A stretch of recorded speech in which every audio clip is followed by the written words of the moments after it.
شخصان ناشناس به خبرنگاران رادیوی آزادی و تلویزیون نستیاش وریمه در دوشنبه حمله کرده دستگاه نوارگیری و تلفن‌هایشان را کشیده گرفتند.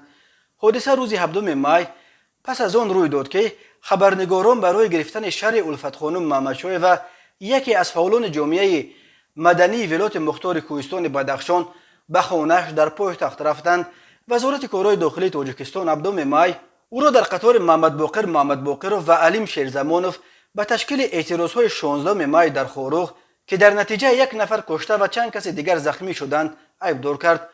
مولا رجب یوسفی خبرنگار رادیوی آزادی که زیر ضرب ولایت قرار گرفت میگوید حمله‌وران نگفتند که کی هستند و چی میخواهند، اما ژورنالیستان را خوب میشناختند و هدفمندانه دوربین و تلفن‌ها را میخواستند. امروز ساعت 14 به منزل الفت خانم محمدشاه و رفته 100 متر دورتر از خانه‌اش صحبت کردیم. وقتی او برگشت و ما به نزد ماشین رسیدیم 2 نفر آمده من و نواربردار را زدند و فقط میگفتند تلفن و کامera را دهید. 2-3 مشت زدند، تلفن و جزدان را گرفتند، پولها را گردانده چیزهای دیگر را با خود بردند. نقل کرد خبرنگار آزادی.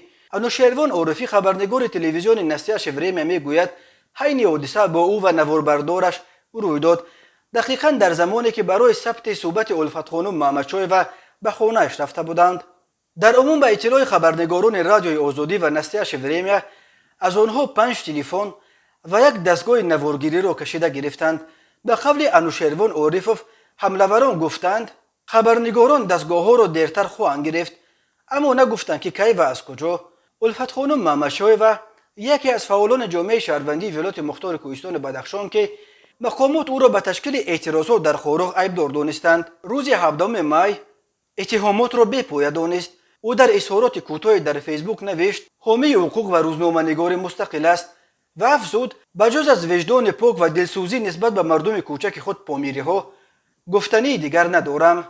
در حادثه 16 می در خاروغ به اطلاع رسمی یک ساکن محلی کشته و 3 افسر پلیس زخمی شدند. ساکنان میگویند از حساب مردم عادی نیز چند نفر مجروح شدند ولی مقامات آنها را نام نبردند. ناآرامی پس از آن سر زد که یک گروه از اعتراضگران بعد اجرا نشدن طلب‌هایشان از سوی مقامات از محله برخاروغ به مرکز شهر خاروغ را سپار بودند. آنها را در محله چینک با صف نیروهای انتظامی روبرو گشتند. در این حادثه از گاز اشک‌آور و تیرهای رزینی استفاده شده است.